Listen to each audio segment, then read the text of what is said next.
kembali lagi di podcast saya. Assalamualaikum warahmatullahi wabarakatuh. Di sini kita akan membahas jejak Islam di Nusantara. Nah, tema sekarang yang kita bahas, yang kita bedah adalah Wali Songo, sang penyebar Islam di bumi Nusantara. Nah, sejak sejarah Islam di Nusantara, hari ini kita akan mengulas sosok-sosok yang sosok luar biasa yang perannya sangat besar dalam penyebaran Islam di Nusantara ini. Nah, khususnya di Pulau Jawa. Siapa lagi kalau bukan Wali Songo? Mari kita bahas. Sekarang sudah hadir 3 narasumber yang begitu hebat, yang keren, yang akan membedah topik pada siang hari ini di dalam berbagai sisi. Pertama, kita sambut narasumber yang pertama, ada Pak Rahmat.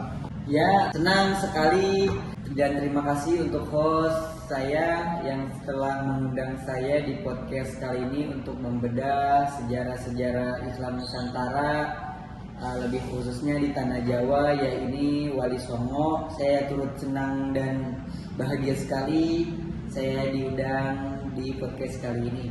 Oke, selanjutnya ada materi yang kedua, yaitu Ibu Ninis sebagai ibu sejarah, dosen sejarah kebudayaan Islam yang juga peneliti Islam lokal yang ada di Indonesia. Silakan, Bu Ninis. Ya, salam kenal semuanya.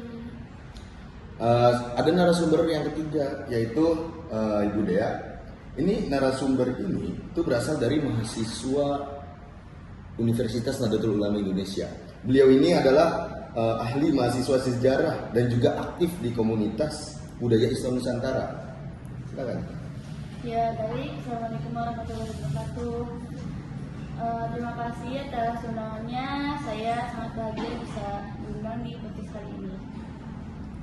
Oke, selanjutnya karena di sini kita sudah memperkenalkan ketiga narasumber, langsung aja kita masuk ke pembahasan yang pertama, yaitu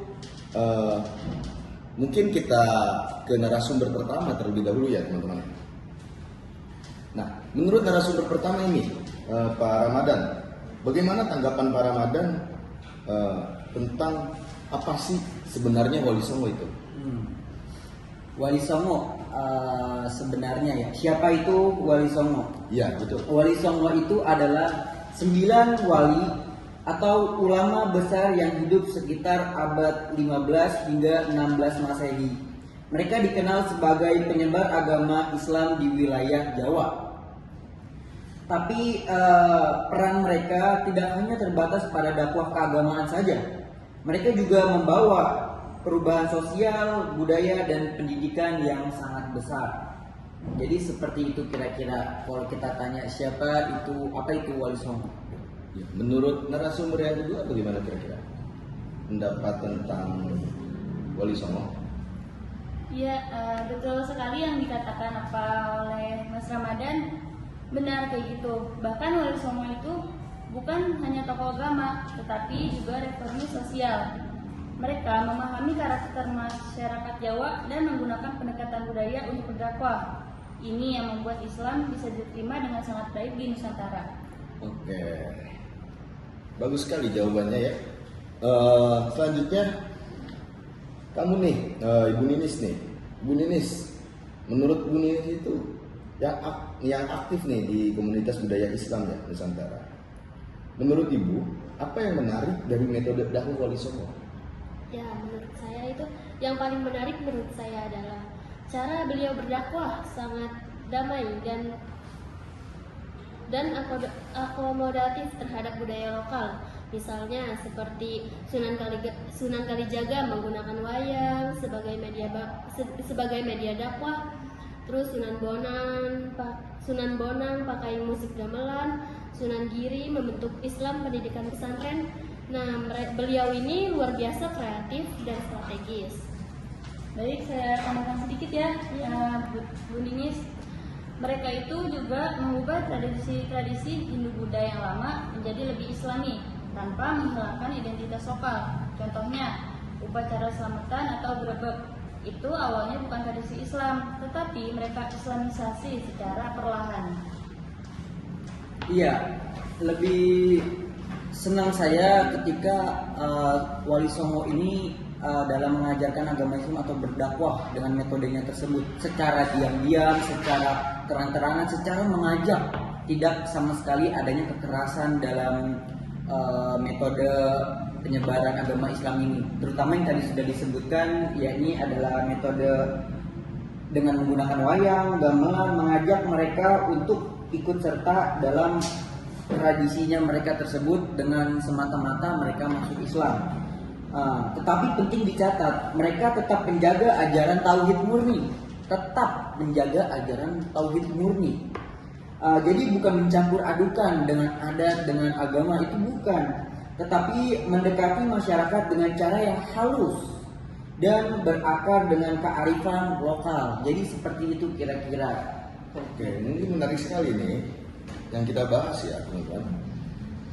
Kalau tentang bicara peran dari masing-masing wali itu, nah menurut narasumber nih, ketiga narasumber yang hadir nih, itu yang paling berkesan itu Wali Songo siapa perannya kira-kira? Kalau saya pribadi nih, mohon maaf. Kalau saya pribadi sangat mengagumi Sunan Ampel. Beliau itu pendiri pesantren Ampel Denta di Surabaya dan bisa dibilang sebagai mentor utama dari beberapa wali lain. Beliau dikenal sangat tegas dalam menjaga kemurnian akidah. Jadi saya sangat suka sekali dengan mengagumi juga Sunan Ampel tersebut. Itu pendapat pribadi dari saya. Baik, kalau misalnya pendapat pribadi saya sendiri ya, yaitu saya pilih Sunan Giri karena beliau punya peran penting dalam dunia pendidikan Islam dan bahkan di bidang pemerintahan. Sunan Giri ini dikenal mendirikan Giri Kedaton yang menjadi pusat dakwah dan kekuasaan Islam. Mungkin saya pribadi itu memilih Sunan Giri. Menurut narasumber yang ketiga? Baik, kalau pendapat saya sendiri, saya memilih Sunan Kalijaga karena pendekatan dakwahnya melalui budaya seni seperti wayang dan pakaian adat menurut saya sangat relevan sampai sekarang. Ia sangat paham fisiologi sosial masyarakat. Oke, mungkin pandangan dari ketiga narasumber ini berbeda-beda tentang perannya Wali Songo itu, kesannya seperti apa. Karena semua Wali Songo itu adalah terkesan semua, itu baik semua. Perannya penting juga. Selanjutnya, sekarang saya ingin bertanya kepada narasumber nih. Menurut narasumber, apa warisan terbesar Wali Songo yang masih relevan sampai sekarang? Kira-kira apa? Buat saya yang paling penting relevan itu ialah Islam yang damai dan menghargai budaya lokal. Kita butuh pendekatan dakwah yang humanis, tidak kaku, tapi tetap berpegang pada nilai-nilai Islam. Ya betul, saya setuju dengan pendapatnya Denis. Karena kita perlu meniru cara Wali Songo yang intelektual, bijak, dan penuh kasih dalam berdakwah. Mereka itu sangat toleran, tapi juga Wali Songo itu kesannya seperti apa? Karena semua Wali Songo itu adalah terkesan semua, itu baik semua. Perannya penting juga. Selanjutnya, sekarang saya ingin bertanya kepada narasumber nih. Menurut narasumber, apa warisan terbesar Wali Songo yang masih relevan sampai sekarang? Kira-kira apa? Buat saya yang paling penting relevan itu ialah Islam yang damai dan menghargai budaya lokal. Kita butuh pendekatan dakwah yang humanis, tidak kaku, tapi tetap berpegang pada nilai-nilai Islam. ya betul, saya setuju dengan pendapatnya Denis. Karena kita perlu meniru cara Wali Songo yang intelektual, bijak, dan penuh kasih dalam berdakwah. Mereka itu sangat toleran, tapi juga berprinsip kuat. Satu lagi, yaitu warisannya adalah pendidikan pesantrennya. Sistem pesantren yang sekarang berkembang luas itu adalah warisan semata-mata dari Wali Songo. Mereka sadar bahwa perubahan masyarakat dimulai dari ilmu dan akhlaknya. Oke, terima kasih untuk ketiga narasumber nih. Mungkin kita waktunya untuk podcast kali ini tidak lama ya teman-teman, karena ini hanya podcast sebagai tugas UAS kami, yaitu Islam Nusantara. Kami membahas tentang membedah Wali Songo. Lalu, Masya Allah nih, luar biasa obrolan kita kali ini. Terima kasih untuk Mas Ramadan, Bu Ani, dan Bu Ninis. Terima kasih semuanya. Ya mungkin semoga para pendengar bisa mengambil hikmah apa dari perjuangan Wali Songo dalam menyebarkan Islam di Nusantara dengan cara yang damai, kreatif, dan mumpuni. Sampai jumpa di episode podcast selanjutnya. Allahumma fiqil aqim thoriq. Assalamualaikum warahmatullahi wabarakatuh. Waalaikumsalam. Halo, saya Ramadan dari kelompok 6. Saya Amar dari kelompok 6. Dan saya Dea Cahya Ramadhani dari kelompok 6. Dan saya Nisbah Taibah dari kelompok 6.